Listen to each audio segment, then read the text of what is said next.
Hello everyone, मेरा नाम है ट्विंकल और आज हम लोग एनिमल टिश्यू स्टार्ट करने वाले हैं।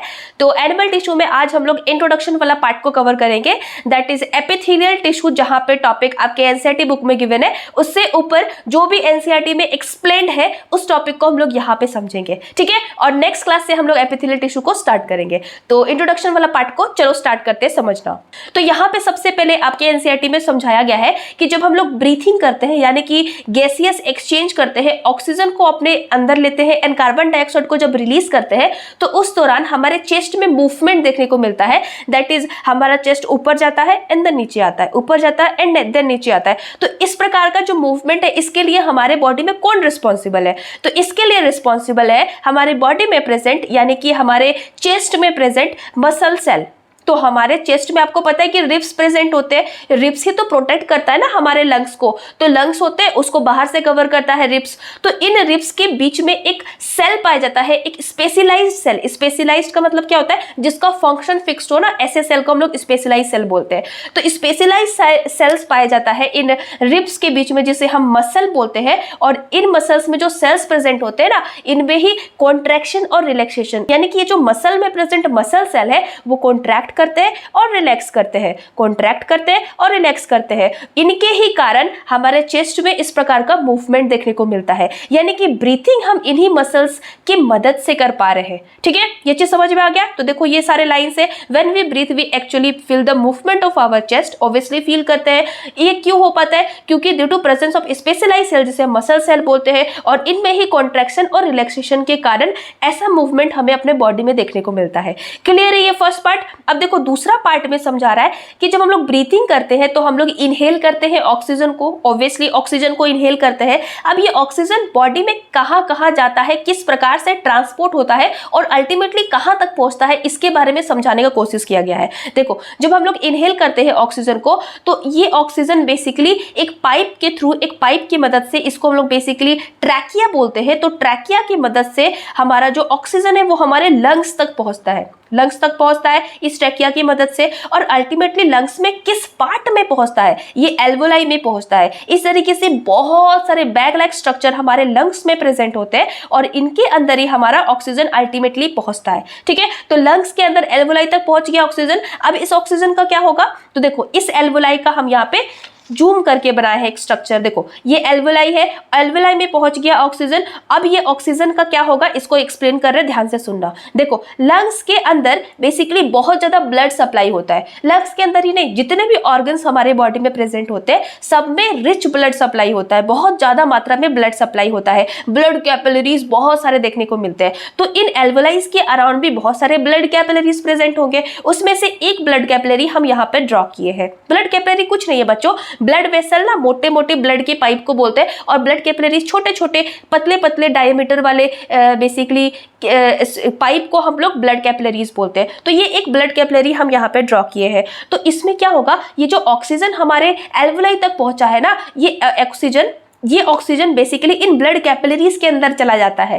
और इस प्रोसेस को हम लोग डिफ्यूजन बोलते हैं। क्योंकि हम पढ़े थे पिछले वाले बेसिकली चैप्टर में कि ऑक्सीजन या फिर किसी गैसियस का एक्सचेंज उसके हाई कंसंट्रेशन से लो कंसंट्रेशन में, इस प्रोसेस को हम लोग डिफ्यूजन बोलते हैं। तो ऑक्सीजन यहाँ पे ज्यादा कंसंट्रेशन में प्रेजेंट है, यहाँ पे कम कंसंट्रेशन में प्रेजेंट है, तो ऑक्सीजन यहाँ से यहाँ चला जाएगा डिफ्यूजन प्रोसेस से। तो डिफ्यूजन प्रोसेस से एल्वोलाई से हमारा ऑक्सीजन कहाँ गया? इन ब्लड कैपिलरीज के अंदर गया। उसी प्रकार से बॉडी से कार्बन डाइऑक्साइड को लेके भी ब्लड कैपिलरीज यहाँ पर आता है। और इन ब्लड कैपिलरीज के अंदर जो ब्लड प्रेजेंट होता है, इसमें कार्बन डाइऑक्साइड ज्यादा होता है, ऑक्सीजन कम होता है। क्योंकि ये कार्बन डाइऑक्साइड कैसे आया? हमारे बॉडी से पूरा कलेक्ट होके आया। अब ये कार्बन डाइऑक्साइड कहाँ से आया, ये भी डाउट मत रखना अपने मन में, हम अभी थोड़ी देर में एक्सप्लेन करेंगे। बस ऐसा समझो, यहाँ तक कार्बन डाइऑक्साइड आया और कार्बन डाइऑक्साइड यहाँ ज्यादा अमाउंट में प्रेजेंट है, यहाँ पे कम अमाउंट में प्रेजेंट है। तो कार्बन डाइऑक्साइड अपने हाई कंसंट्रेशन से लो कंसंट्रेशन में मूव कर जाएगा, यानी कि एल्वोलाई के अंदर कार्बन डाइऑक्साइड जाएगा और ऑक्सीजन एल्वोलाई से ब्लड कैपिलरीज के अंदर जाती है। फिर ये कार्बन डाइऑक्साइड जब हम लोग एक्सेल करते हैं, जब हम गैसेस को अपने लंग्स से बाहर निकालते हैं, तो ये कार्बन डाइऑक्साइड बाहर निकल जाता है। जिस प्रकार से ऑक्सीजन आया है उसी जस्ट रिवर्स प्रोसेस से हम लोग कार्बन डाइऑक्साइड को बाहर एक्सेल आउट कर देते हैं। समझ में आया क्या? अब इस ऑक्सीजन का क्या होगा? ऑक्सीजन यहां तक आएगा। अब इस ऑक्सीजन को बॉडी के हर एक सेल्स में पहुंचाने की जरूरत है। क्यों? क्योंकि बॉडी का एक भी सेल बिना ऑक्सीजन का सरवाइव नहीं कर सकता है। सबको ऑक्सीजन की नीड है। तो ब्लड क्या है, देखो ब्लड को ही क्यों दिए हम लोग ऑक्सीजन, ब्लड को ही क्यों दिए, और ब्लड को ही इतना बड़ा रिस्पॉन्सिबिलिटी क्यों दिए कि तुम जाके बॉडी के हर एक सेल्स तक ऑक्सीजन को पहुंचाओ, क्योंकि क्योंकि ब्लड ही एक ऐसा टिश्यू है जो पूरे बॉडी में बहता है, पूरे बॉडी में एकदम ब्लड सर्कुलेट होता है ना। तो ऑक्सीजन बेसिकली इसलिए हम ब्लड को दे देते हैं। अब ये ब्लड क्या करेगा, ऑक्सीजन को बॉडी के हर एक सेल्स में सर्कुलेट हो के पहुंचा देगा। ठीक है ना, क्लियर हो गया। अब ऑक्सीजन को ये नहीं पहुंचाता, हमारे बॉडी में फूड को भी ये हर एक सेल्स तक पहुंचाने के लिए रिस्पॉन्सिबल यही है, ये ब्लड कैपिलरीज ही है। ठीक है ना। तो यहाँ पे इस लाइन को ध्यान से पढ़ो। ड्यूरिंग ब्रीथिंग, अब यहाँ पे समझा रहे, देखो during breathing we inhale oxygen, जब हम लोग सांस लेते हैं तो ऑक्सीजन इनहेल करते हैं। This oxygen is absorb in the lungs, इस ऑक्सीजन को लंग्स तक पहुंचाया जाता है, एब्जॉर्ब किया जाता है, and is then transported to all cells through blood. अब इस ऑक्सीजन को बॉडी के सेल्स तक पहुंचाया जाता है थ्रू ब्लड के थ्रू पहुंचाया जाता है। क्लियर है। अब देखो ब्लड जो है ना वो ऑक्सीजन को ही नहीं कैरी करता, हम जहां पे बोल रहे हैं वहां पे ध्यान देना, उसके अलावा इधर उधर ध्यान मत देना बच्चों। ठीक है ना। देखो अब ऑक्सीजन यहां तक पहुंचा और ऑक्सीजन बॉडी के हर एक सेल्स तक पहुंचेगा, उसी प्रकार से फूड भी बॉडी के हर एक सेल्स तक कौन पहुंचाता है, ब्लड ही पहुंचाता है। तो ये सारा काम कौन कर रहा है, ब्लड कर रहा है। और भी बहुत सारे इसेंशियल सब्सटेंस होते हैं जिसको अपने टारगेट ऑर्गन तक पहुंचाने का काम भी ब्लड का होता है। तो यहाँ पे एक एग्जाम्पल से हम समझाए, यहाँ पे ध्यान से देखो। जैसे देखो ये एक ब्लड कैपिलरी है, ठीक है, और ये एक हमारा बॉडी का एक सेल अज्यूम किए। देखो फूड और ऑक्सीजन जैसे ही सेल के अंदर इंटर करता है ना, अब इस फूड का और ऑक्सीजन का होता क्या है, एक्चुअल में होता क्या है, ये आपके एनसीईआरटी बुक में क्वेश्चन मार्क करके छोड़ा हुआ है कि ये जो ऑक्सीजन है ये अल्टीमेटली सेल्स तक पहुंचने के बाद क्या करता है, इसका क्या होता है इस ऑक्सीजन का। तो देखो इसके बाद क्या होता है हम यहाँ पे एक्सप्लेन कर रहे हैं। देखो हमें पता है कि सेल्स के अंदर एक ऑर्गेनेल प्रेजेंट होता है, दैट इज माइटोकॉन्ड्रिया, होता है ना, पढ़े होगे आप फंडामेंटल यूनिट ऑफ लाइफ में। इस माइटोकॉन्ड्रिया को हम लोग power house of the cell भी बोलते हैं, और बहुत सारी चीजें हम लोग वहां पे डिस्कस किए थे। वहां पे एक चीज हम आपको ये भी बताए थे कि इस माइटोकॉन्ड्रिया के अंदर फूड को हम लोग ब्रेक डाउन करते हैं, ये जो फूड यहाँ से आया था, ये इस फूड को हम लोग माइटोकॉन्ड्रिया के अंदर ब्रेक डाउन करते हैं, इसको तोड़ते हैं in the presence of oxygen. ये जो ऑक्सीजन आया है, इस ऑक्सीजन के प्रेजेंस में हम लोग फूड को ब्रेकआउट करते हैं, और जब फूड ब्रेक होगा ना तो कार्बन डाइऑक्साइड, वाटर और ढेर सारा एनर्जी रिलीज होता है। यानी कि इस फूड को जब हम लोग ऑक्सीजन के प्रेजेंस में तोड़ेंगे ना तो ढेर सारा एनर्जी रिलीज होगा, और इसी एनर्जी को हम लोग स्टोर कर लेते हैं in the form of ATP. इसी एनर्जी को हम लोग स्टोर करते हैं in the form of ATP. तो माइटोकॉन्ड्रिया के अंदर एटीपी पाया जाता है। एटीपी क्या है, एक समझ लो एनर्जी का गोला है। इसको अगर हम लोग एटीपी को अगर ब्रेक करेंगे ना तो एनर्जी रिलीज होता है। ठीक है, तो हम लोग अपने एनर्जी को स्टोर कर लेते हैं एक केमिकल्स में, जिसको हम लोग एडिनोसिन ट्राइफॉस्फेट बोलते हैं। इसके अंदर ही हम लोग एनर्जी को स्टोर करके रख लेते हैं। जब यूज करना रहेगा तब हम इसी एटीपी को तोड़ के अपना एनर्जी निकाल लेंगे। ठीक है, तो एनर्जी के लिए हम लोग फूड और ऑक्सीजन को सेल्स तक पहुंचाते हैं। याद रखना, एनर्जी के लिए, क्योंकि देखो हमारे मसल्स वर्क करते हैं। देखो यहाँ पे देखे होगे ना, अभी बताए ना, ब्रीथिंग करते समय हमारे मसल्स कॉन्ट्रैक्शन एंड रिलैक्सेशन करते हैं, बताए थे अभी, कॉन्ट्रैक्शन और रिलैक्सेशन करते हैं। तो ऐसे वो वर्क कैसे कर पा रहे, मसल्स काम कैसे कर रहे, कॉन्ट्रैक्ट और रिलैक्स कैसे कर रहे, उनको भी तो एनर्जी की जरूरत है ना। यानी कि जब हम लोग सांस लेते हैं उसमें भी बेसिकली एनर्जी की जरूरत है, क्योंकि उसमें भी हमारे मसल्स वर्क कर रहे हैं, कॉन्ट्रैक्शन और रिलैक्सेशन कर रहे हैं। तो उसको वर्क करने के लिए एनर्जी कहाँ से मिलेगा, जब तक हम लोग खाना और ऑक्सीजन सेल्स तक नहीं पहुंचाएंगे मसल सेल तक, तब तक तो एनर्जी बनेगा नहीं मसल सेल के अंदर। तो मसल सेल्स के अंदर high amount of energy present होना चाहिए, और उसके लिए फूड और ऑक्सीजन बॉडी में पहुंचाते रहना चाहिए। ठीक है ना। तो मसल्स और सेल्स भी कॉन्ट्रैक्शन और रिलैक्सेशन परफॉर्म कर पाती है, क्योंकि मसल सेल के अंदर एनर्जी प्रेजेंट होता है, एटीपी प्रेजेंट होता है। ठीक है ना। अब इस एनसीईआरटी के लाइंस को समझो।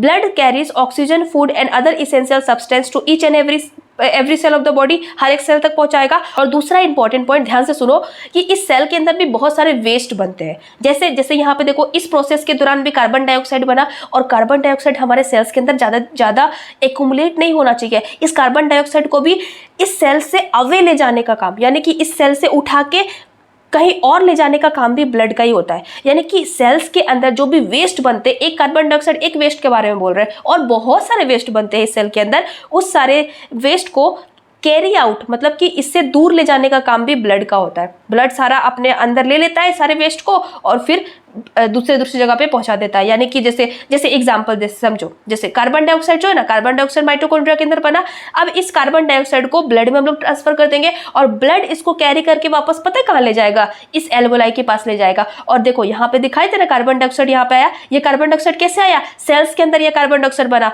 और इस कार्बन डाइऑक्साइड को फिर हम लोग ब्लड कैपिलरीज में ट्रांसफर किए और इस ब्लड कैपिलरी से ट्रांसपोर्ट होकर फिर लंग्स के पास वाला ब्लड कैपिलरीज में आया, क्योंकि सारे सिस्टम तो कनेक्टेड होते हैं ना। ऐसे मत सोचना ये ओपन है, ये पूरा क्लोज सिस्टम होता है, ब्लड का एक क्लोज सिस्टम प्रेजेंट होता है। तो यहाँ पे कार्बन डाइऑक्साइड आया, फिर कार्बन डाइऑक्साइड हमारे एल्वोलाई के अंदर गया by the process of diffusion और फिर ये कार्बन डाइऑक्साइड को हम लोग बाहर रिलीज आउट कर देते हैं, एक्सेल कर देते हैं। तो कार्बन डाइऑक्साइड जो हम लोग बाहर एक्सेल किए हैं वो कार्बन डाइऑक्साइड बना कहाँ था, आखिर बना कहाँ था, बॉडी के सेल्स के अंदर बना था।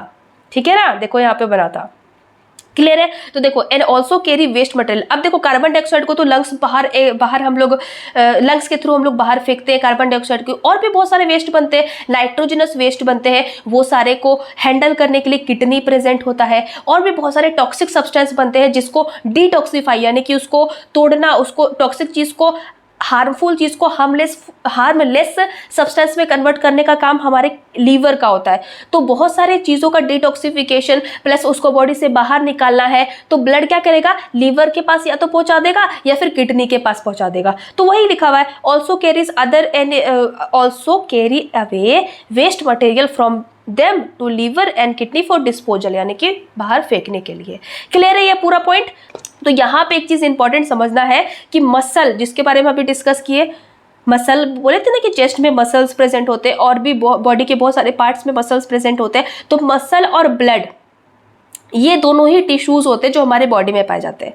मसल और ब्लड ये क्या है, ये टिश्यूज है, सिंपल सा, ठीक है ना। और देखो एनिमल टिश्यू यानी कि हमारे बॉडी में जितने भी टिश्यूज प्रेजेंट है ना, अभी हम लोग प्लांट के अंदर टिश्यूज डिस्कस किए थे कुछ समय पहले, मतलब कि पिछले लेक्चर तक हम लोग तो प्लांट टिश्यू ही पढ़ रहे थे। तो प्लांट टिश्यूज भी हम लोग अलग अलग टाइप के पढ़े, उसी प्रकार से एनिमल टिश्यूज हमारे बॉडी में मेजरली 4 प्रकार के होते हैं। और हम लोग 4 प्रकार का बोल रहे हैं किसके बेसिस पे, ये this is very important, on the basis of function they perform. यानी कि अलग अलग टिश्यूज जो हम लोग डिस्कस करेंगे उनका फंक्शन अलग अलग होगा बाबू, उसका फंक्शन क्या होगा, अलग अलग होगा, ठीक है। तो अलग अलग फंक्शन के बेसिस पे हम लोग एनिमल टिश्यू को मेजरली 4 टाइप्स में डिवाइड कर रहे हैं, that is epithelial tissue, conductive tissue, muscular tissue and nervous tissue. तो ये चारों टिश्यूज अभी तुरंत याद करो, क्या क्या है, epithelial tissue, connective tissue, muscular tissue and nervous tissue. अब हम लोग अगले लेक्चर से एपिथेलियल टिश्यू को स्टार्ट करेंगे। तो आई होप आपको इंट्रोडक्शन वाला पार्ट क्लियर हो गया होगा बच्चों। अगर कोई डाउट है तो प्लीज आप कमेंट सेक्शन में पूछना, एंड वेरी वेरी इंपॉर्टेंट कि आप एनसीईआरटी एक बार जरूर रीड आउट कर लेना, ठीक है ना। तो आई होप आपको समझ में आ रहा होगा लेक्चर। अगर समझ में आ रहा है तो प्लीज मेरे चैनल को लाइक शेयर एंड सब्सक्राइब करना, and thank you so much for watching. Bye bye.